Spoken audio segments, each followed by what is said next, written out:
छत्तीसगढ़ में जवान नक्सलियों का काल बन गए हैं।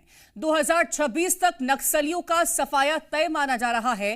प्रदेश में नक्सलवाद पर ऐसा प्रहार हो रहा है जिससे नक्सलियों की कमर टूट रही है। सरकार ने नक्सलियों को दो रास्ते दिए थे। पहला, नक्सलवाद को छोड़ एक नया जीवन शुरू करने का, जिसके लिए साइज सरकार ने योजनाओं की भी शुरुआत की, और दूसरा रास्ता नक्सलियों को जहन्नुम पहुंचाने का। ऐसे में छत्तीसगढ़ से लाल आतंक को खत्म करने के लिए सुरक्षा बल ताबड़तोड़ एक्शन कर रहे हैं। यही कारण है, या तो नक्सली आत्मसमर्पण कर अपनी जिंदगी बचा रहे हैं या फिर जवानों की गोलियों का शिकार हो रहे हैं।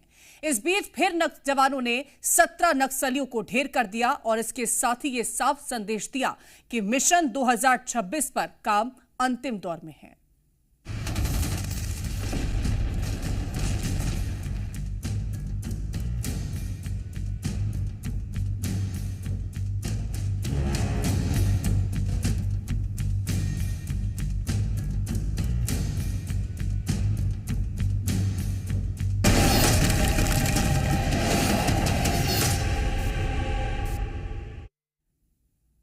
मिशन 2026 नक्सल होगा ऑल आउट। देश के गृह मंत्री अमित शाह ने देश से नक्सलवाद के सफाई का प्रण लिया। जवान भी नक्सलियों को जहन्नुम की सैर करा रहे हैं। एक के बाद एक लाल आतंक के खिलाफ जवान कार्रवाई कर रहे हैं और एक बार फिर जवानों ने नक्सलियों को अपना टारगेट बना लिया और सुकमा में कार्रवाई करते हुए 17 नक्सलियों को ढेर कर दिया।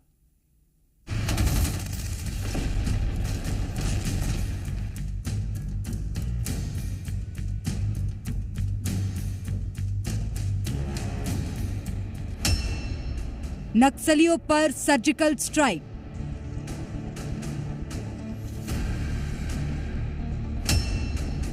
Target fix, Shah commission 2026।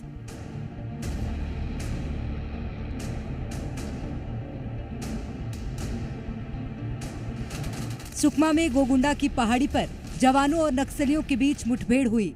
दोनों ओर से जमकर गोलियां चली। जवानों ने नक्सलियों के गढ़ में घुसकर प्रहार किया और नक्सलियों को इस दुनिया से विदा कर दिया।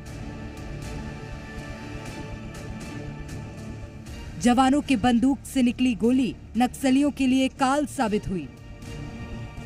अमित शाह ने टारगेट फिक्स कर दिया है। जवानों ने ठान लिया है। इसी का नतीजा है कि जवान नक्सलियों के गढ़ में घुसकर सर्जिकल स्ट्राइक कर रहे हैं। एक एक कर नक्सलियों को जहन्नुम पहुंचा रहे हैं। छत्तीसगढ़ के सुकमा और दंतेवाड़ा जिले की सरहद पर पुलिस और नक्सलियों के बीच मुठभेड़ हुई। पुलिस और सीआरपीएफ के जवानों ने मिलकर एक सफल ऑपरेशन को अंजाम दिया। इस ऑपरेशन के दौरान 2 जवान भी घायल हुए। अभियान के दौरान आज दिनांक प्रातः 8 बजे से अनेक बार माओवादी सुरक्षा बल के बीच में मुठभेड़ हुई और काफी बड़ी संख्या में AK-47, SLR, इंसास इत्यादि आर्म्स एम्युनिशन भी बरामद किए गए थे। मुठभेड़ में मारा गया माओवादियों का शनाख्ती कार्रवाई भी जारी है। इस मुठभेड़ में हमारा 2 जवान घायल भी हुआ। उनकी स्थिति अभी सामान्य खतरे से बाहर है। उनकी इवैक्यूएशन के लिए और बेहतर इलाज के लिए आवश्यक व्यवस्था की जा रही है। आसपास इलाके में भी रीइंफोर्समेंट टीम द्वारा लगातार सर्चिंग की जा रही है। ऑपरेशन खत्म होने के बाद जवान पैदल चलकर नक्सलियों के शवों को कंधे पर लाद कर जंगल से वापस लौटे। जवानों की कार्रवाई के बाद सीएम विष्णुदेव साय ने एक्स पर पोस्ट लिखा, नक्सलवाद के नासूर को खत्म करने की दिशा में छत्तीसगढ़ के बढ़ते कदम। मानवता विरोधी नक्सलवाद को समाप्त करने की दिशा में सुरक्षा बल के जवान नक्सलियों की मांद में घुसकर उसको जड़ से खत्म करने का काम कर रहे हैं। निश्चित ही जवानों को मिली ये कामयाबी सराहनीय है। उनकी बहादुरी को नमन करता हूँ। सुकमा में आज नक्सली मुठभेड़ हो रहा है, जिसमें अभी तक 16 नक्सलियों के डेड बॉडी मिले हैं और इस बहादुरी के लिए हम अपने सुरक्षा बल के जवानों को बहुत बहुत बधाई धन्यवाद देते हैं। उनके साहस को नमन करते हैं और लगातार हमारी सरकार को नक्सलवाद में बड़ी सफलता मिल रही है। अभी तक ये 15 महीने में बहुत बड़ी सफलता मिली है, जो पूरा देश जानता है। 31 मार्च 2026 तक इस देश से नक्सलवाद को समाप्त करने का जिस तरह से हमारी लड़ाई चल रही है नक्सलवाद के साथ, मुझे पूरा विश्वास है कि आदरणीय गृह मंत्री जी का संकल्प पूरा होगा। वहीं केंद्रीय गृह मंत्री अमित शाह ने सोशल मीडिया एक्स पर लिखा कि हमारी सुरक्षा एजेंसियों ने सुकमा में एक अभियान में 16 नक्सलियों को ढेर कर दिया है। ऑटोमेटिक हथियारों का एक बड़ा जखीरा बरामद किया है। प्रधानमंत्री नरेंद्र मोदी के नेतृत्व में हम 31 मार्च 2026 से पहले नक्सलवाद को खत्म करने के लिए संकल्पित हैं। लाल आतंक को खत्म करने के लिए जवान लगातार नक्सलियों पर प्रहार कर रहे हैं। एक एक कर नक्सलियों को इस दुनिया से विदा कर रहे हैं। अब वो दिन दूर नहीं जब जवानों का प्रण पूरा होगा और देश नक्सलवाद से मुक्त होगा। ब्यूरो रिपोर्ट, जी मीडिया। मुठभेड़ के बाद जी मीडिया की टीम ग्राउंड जीरो पर पहुंची और वहां से लगातार चल रहे अपडेट को साझा किया। देखिए। सुकमा के उपनपल्ली में फोर्स को एक बार फिर बड़ी सफलता मिली है और यहां पर फोर्स ने 17 माओवादियों को ढेर कर दिया है। इस वक्त हम सुकमा के जिला मुख्यालय में पुलिस लाइन पे, जहां पर जो मारे गए माओवादी हैं उनके कब्जे से ये हथियार बरामद हुई हैं और ये वो तस्वीरें हैं जो हम अपने दर्शकों को दिखा रहे हैं। ये आप देखिए, ये जो माओवादियों के पास से पिट्ठू है जिसे माओवादी कैरी करते हैं अपने साथ में। इसके अलावा ये देखिए सिंगल शॉट की बंदूक, भरमार, SLR, AK-47, 2 AK-47 इस मुठभेड़ में बरामद की गई है। जैसा कि अंदाजा लगाया जा रहा था कि AK-47 बरामद हुई है, यानी कि कोई बड़े कैडर का माओवादी इस मुठभेड़ में मारा गया और आखिर में इस बात का खुलासा भी हुआ। जगदीश इस मुठभेड़ में मारा गया है जिसके ऊपर 25 लाख का इनाम था। स्पेशल जोनल कमेटी का मेंबर है, हाल ही में इसे प्रमोट किया गया था, ये बताया जा रहा है। इसके अलावा देखिए इंसास भी बरामद की गई है और भरमार भी। इसके अलावा देसी कट्टे भी यहाँ पर बरामद किए गए हैं। ये देखिए बस्तर के जो IG हैं सुंदर राजपी, ये इस देसी कट्टे को दिखा रहे थे कि किस तरीके से माओवादी इसका उपयोग करते हैं फोर्स के खिलाफ में। इसके अलावा ये देखिए एक ये देसी लॉन्चर का सेल है जिसे माओवादियों के द्वारा बनाया गया है। सुरक्षा बलों को नुकसान पहुंचाने के लिए अक्सर माओवादी इस तरीके के सेल्स जो हैं वो उपयोग करते हैं। इसके अलावा ये देखिए ये गोलियां हैं जो कि इन्हीं बंदूकों की हैं। इन गोलियों के जरिए जो नक्सली हैं वो फोर्स को नुकसान पहुंचाना चाहते थे। मेरे उल्टी दिशा में ये वो माओवादियों के शव हैं जो लगातार फोर्स और के खिलाफ लड़ते रहे। कई बार इन्होंने फोर्स के जवानों को नुकसान भी पहुंचाया, लेकिन आखिरकार सुरक्षा बल के जवानों ने उन्हें उनके अंजाम तक पहुंचा ही दिया। मार्च 2026 का टारगेट रखा गया है माओवाद खत्म करने का और इस सिलसिले में लगातार फोर्स जो है वो आगे बढ़ रही है और इस साल अब तक 116 माओवादियों को अलग अलग मुठभेड़ में मारा जा चुका है। सुकमा में बड़ी सफलता मिली है। पहले 16 माओवादियों के मारे जाने की बात कही गई थी, लेकिन जब फोर्स के जवान उपनपल्ली से बाहर आए तब ये जानकारी लगी कि 17 माओवादी इस मुठभेड़ में मारे गए हैं। अब तक 11 माओवादियों की पहचान कर ली गई है। इसके अलावा जो बाकी माओवादी हैं उनकी भी पहचान करने का यहाँ पर प्रयास किया जा रहा है। प्रयास करेंगे कि पुलिस के अधिकारियों से भी बात करें और ये जाने कि आखिर इस एनकाउंटर को किस तरीके से अंजाम दिया गया, क्या स्ट्रेटेजी थी और किस तरीके से फोर्स आगे बढ़ी। ये जो इलाका है बताया जाता है बेहद गोगुंडी का जो पहाड़ी इलाका है बताया जाता है माओवाद प्रभावित लंबे समय से रहा है और यहाँ पर माओवादियों का गढ़ है। कई नक्सल घटनाओं को माओवादी यहाँ पर बैठकर प्लानिंग करके अंजाम दिए हैं। चूंकि जगदीश जो है वो तकरीबन 15 सालों से सशस्त्र माओवाद का हिस्सा रहा है और उसकी जो भूमिका है वो झीरम कांड में भी रही है। चूंकि वो दरभा डिवीजन का इंचार्ज भी था एक समय में और उसके बाद वो लगातार प्रमोट होते हुए SJDC यानी कि स्पेशल जोनल कमेटी का मेंबर तक बना, जिसके ऊपर 25 लाख रुपए का इनाम फोर्स के द्वारा घोषित किया गया था। और मुठभेड़ के बाद सुकमा मुख्यालय पुलिस लाइन में पुलिस और CRPF के अधिकारियों ने संयुक्त प्रेस कॉन्फ्रेंस की और इस दौरान हमारे सहयोगी अनूप अवस्थी ने CRPF 195 बटालियन के कमांडेंट सुकमा के SP से बातचीत की। CRPF के भी कुछ अधिकारी हैं। सर, किस तरीके से सफलता मिली? CRPF के लिए काफी बड़ी अचीवमेंट है ये। हाँ, आज दिनांक 29 तारीख को रात्रि में लगभग 12:30 बजे के आसपास सीआरपीएफ और डीआरजी की संयुक्त टीम को सूचना मिली थी कि 25 से 30 नक्सल उस इलाके में घूम रहे हैं। तो पार्टियां निकली डिफरेंट लोकेशन से, 3 लोकेशन से पार्टियां निकली थी और मॉर्निंग में इनके साथ इनकाउंटर हुआ, जिसमें कि आपके सामने 17 नक्सलियों के सब रखे हुए हैं। इसके साथ साथ कुछ हथियार भी बरामद हुए हैं जो आपको बता दिया गया। ये बताते हैं कि जगदीश जो है काफी लंबे समय से इस इलाके में सक्रिय रहा है, इसको आप लोगों ने एनकाउंटर में ढेर किया है, ये फोर्स के लिए कितनी बड़ी सफलता मानी जाएगी? ये बहुत बड़ी सफलता है। इस पूरे इलाके में जगदीश के नाम से बहुत भय व्याप्त था और जगदीश के जाने से यहाँ के पब्लिक भी बहुत राहत महसूस करेंगे। जी, बस्तर के आईजी भी हैं, उनसे भी बात करने का प्रयास करते हैं और ये जानते हैं कि किस तरीके से ये जो ऑपरेशन है वो लॉन्च किया गया है और लगातार इस ऑपरेशन को लेकर वो जानकारी दे रहे हैं। सीआरपीएफ के भी अधिकारी मौजूद हैं, सुकमा के एसपी मौजूद हैं, किरण चौहान, उनसे बात करने का प्रयास करते हैं। सर, एक बड़ी अचीवमेंट है, पुलिस कप्तान है आप, कैसे देखते हैं इस सफलता को? नहीं, निश्चित अच्छी सफलता है।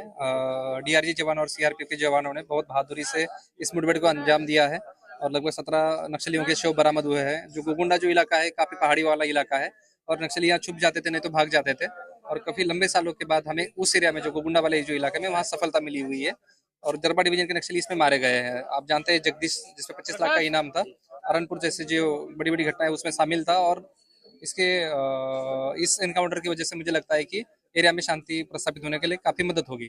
सर, अब तक कितने माओवादियों की पहचान कर ली गई है और कई हार्डकोर भी नक्सली हैं बता रहे हैं? मतलब इस एरिया में जो सक्रिय हार्डकोर माओवादी है उनके शव बरामद हुए हैं, शिनाख्ती की जा रही है। लगभग 12 से 13 माओवादी की हमने पहचान कर ली है और 4 से 5 माओवादी की पहचान करनी बची हुई है। जैसे सभी माओवादी की पहचान हो जाएगी हम लोग डिटेल्स शेयर कर देंगे।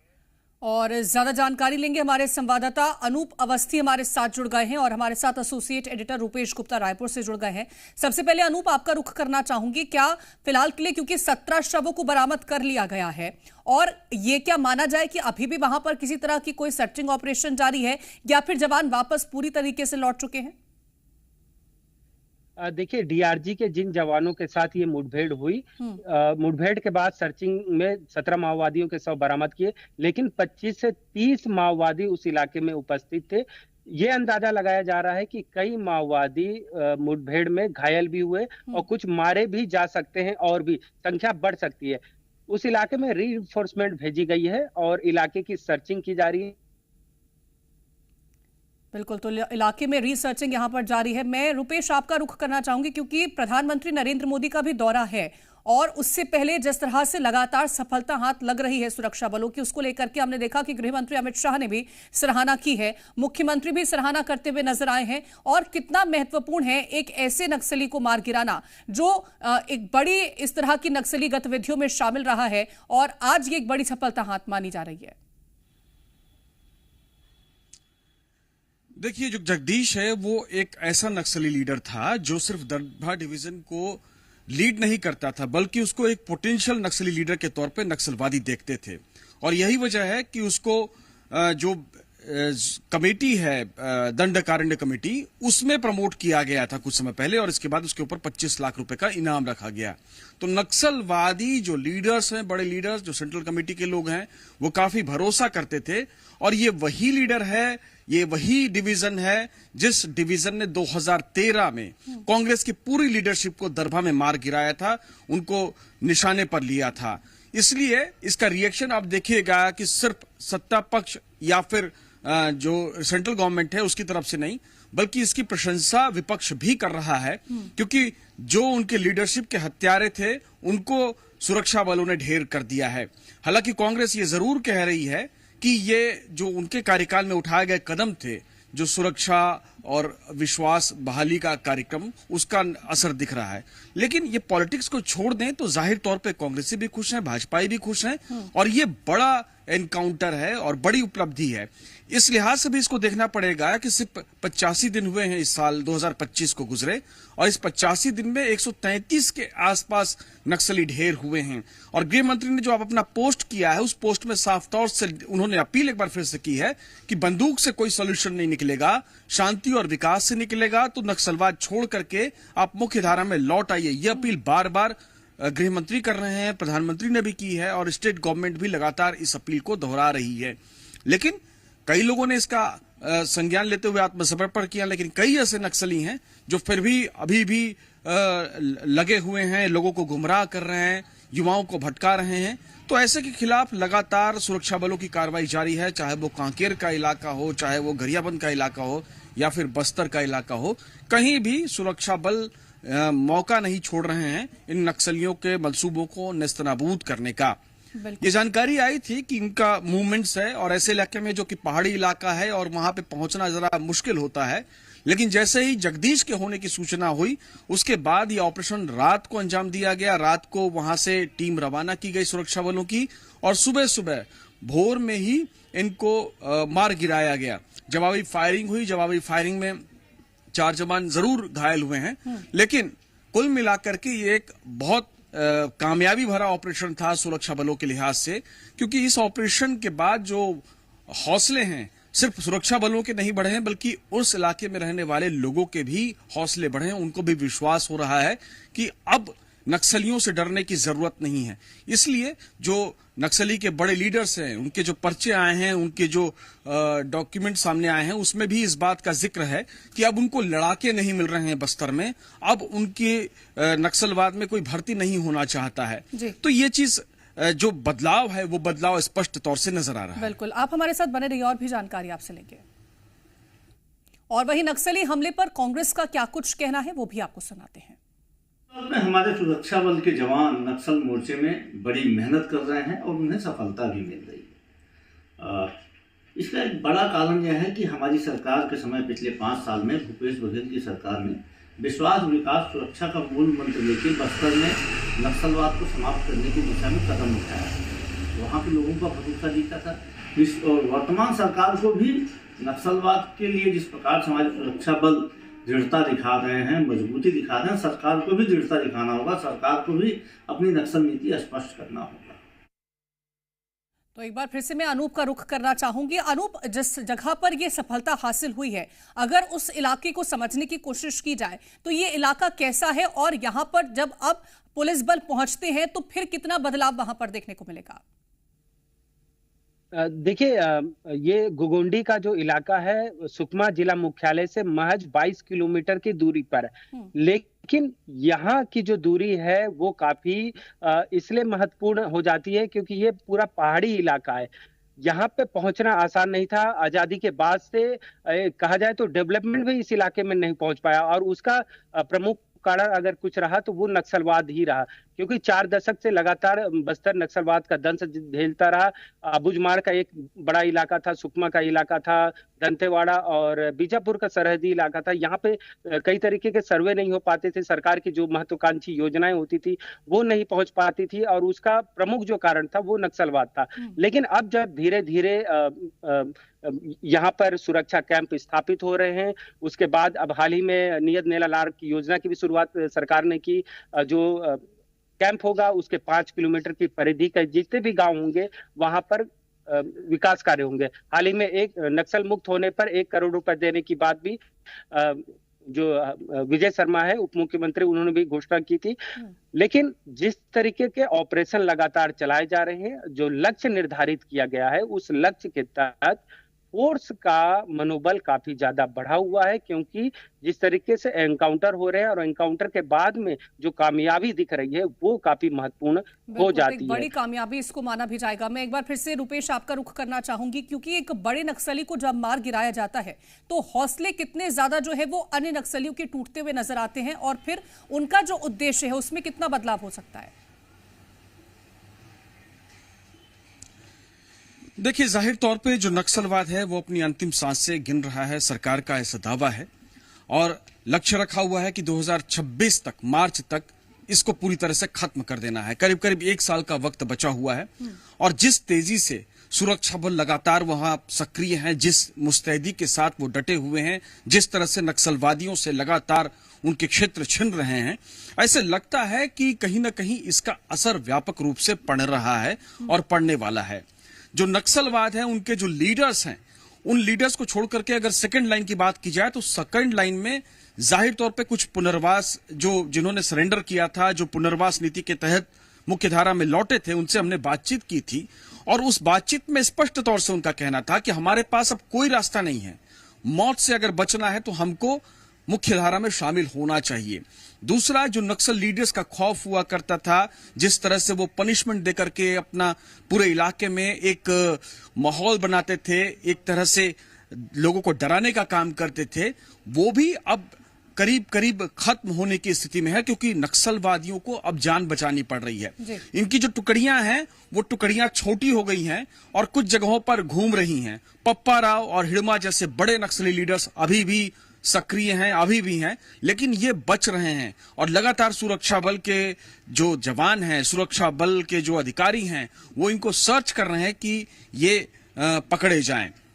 इनके पास भी अवसर है कि वो जो हिंसा का रास्ता है उसको छोड़ें, मुख्य धारा में शामिल हो, लेकिन इसको लेकर के स्ट्रेटेजिक तौर पे नक्सलवादियों ने कोई बड़ा फैसला नहीं किया है, क्योंकि सरकार ने जब जब कोशिश की है, सरकार ने जब जब बोला है कि आप मुख्यधारा में लौट आइए, तो इन्होंने ऐसी कंडीशंस इंपोज की है जिसको मानना किसी भी सरकार के लिए संभव नहीं है। और ऐसी परिस्थिति में नक्सलवादी फिलहाल इस स्थिति में नहीं दिख रहे हैं कि वो हथियार छोड़ें और मुख्य धारा में शामिल हों, लेकिन हौसले निश्चित रूप से टूट रहे हैं। जो दिख रहे हैं टुकड़ियां जो हैं वो छोटी होती जा रही हैं, एरिया सिमटता चला जाएगा। फिलहाल बहुत शुक्रिया आप दोनों का हमारे साथ इस चर्चा में जुड़ने के लिए। और जिस तरह से नक्सल मोर्चे पर एक बड़ी सफलता हाथ लगी, उसको लेकर के बस्तर आईजीपी सुंदरराज का क्या कहना है, आपको सुनवाते हैं।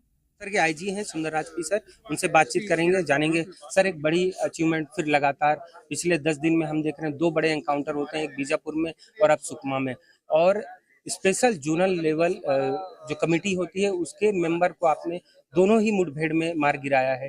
कितनी बड़ी सफलता है ये फोर्स के लिए? जिस तरीके से वर्ष 2024 और 25 में बस्तर संभाग के अंतर्गत सुरक्षा बल के लिए काफी निर्णायक बढ़त प्राप्त हुआ, उस सिलसिला में लगातार अभी अभियान संचालित की जा रही थी। आज दिनांक 29 मार्च को जिला सुकमा के केल्लापाल क्षेत्र अंतर्गत गोगुंडा उमपल्ली इलाका में माओवादी की उपस्थिति का सूचना के आधार पर तब टीम अभियान के निकले थे। सुकमा डीआरजी और सीआरपीएफ 115 यूनिट का जो सुरक्षा बल और माओवादी के बीच में सुबह से लेकर लगातार 4-5 घंटे मुठभेड़ जारी रहा। मुठभेड़ के पश्चात 11 महिला माओवादी सहित कुल 17 माओवादी कैडर के डेड बॉडी रिकवर की गए थे। उनमें से डीके कैडर जगदीश और एसीएम रोशन, एसीएम सलवन जोगी, एसीएम माडवी देव, अन्य माओवादी कैडर का भी डेड बॉडी रिकवर की गए थे। जगदीश से बताया जाता है कि दरभा डिवीजन का ये एक वक्त में इंचार्ज भी रहा। झीरम जो कांड हुआ था उसमें इसकी अहम भूमिका रही। इसके अलावा भी कई जो घटनाक्रम थे माओवादियों की तरफ से, इसकी लीडरशिप में ही अंजाम दिए जा रहे थे। कुछ खास स्पेसिफिक इनपुट था फोर्स के पास में जगदीश को लेकर, क्योंकि हम देख रहे हैं कि अब फोर्स को वैसी अचीवमेंट मिल रही है बड़े कैडर के माओवादियों को मार गिराना। पर्टिकुलर जगदीश को लेकर ये जानना चाह रहे थे। जैसा वर्तमान में जितना भी अभियान संचालित किए जा रहे सभी में आसूचना आधारित अभियान है, इसी कारण से सुरक्षा बल को अभी बेहतर परिणाम भी देखने के लिए आ रहा है। और जैसे जगदीश के जो डेड बॉडी अभी रिकवर की गए थे, उसका विगत लगभग 15-20 साल से अलग अलग फॉर्मेशन का सक्रियता रहा। कई हिंसात्मक गतिविधि में उनका भागीदारी रहा, कई घटना में उनका प्रत्यक्ष रूप से अप्रत्यक्ष रूप से यह शामिल रहा। और जैसे सहारनपुर में आईडी ब्लास्ट की घटना जो 2 साल पहले हुआ था, जिसमें हमारा 10 डीआरजी जवान का शहादत हुआ, उसमें भी ये मास्टरमाइंड रहा। पास मौका मिलेगा संगठन छोड़कर समाज के मुख्य धारा में शामिल होने के लिए, सामने आने के लिए उनको भी एक अवसर मिलेगा। ये है बस्तर आईजी जो ये साफ तौर पे कह रहे हैं कि जिस तरीके से लगातार फोर्स को एंटी नक्सल ऑपरेशन में कामयाबी मिल रही है और बड़े लेवल के माओवादी मारे जा रहे हैं, सरेंडर होने वाले माओवादियों की संख्या बढ़ेगी। क्योंकि पिछले 1 साल में हम ये देख भी रहे हैं कि बीजापुर और सुकमा में सबसे ज्यादा माओवादियों ने सरेंडर किया है। एक और सफलता फोर्स को। सुकमा से मैं अनुपस्थित, जी मीडिया।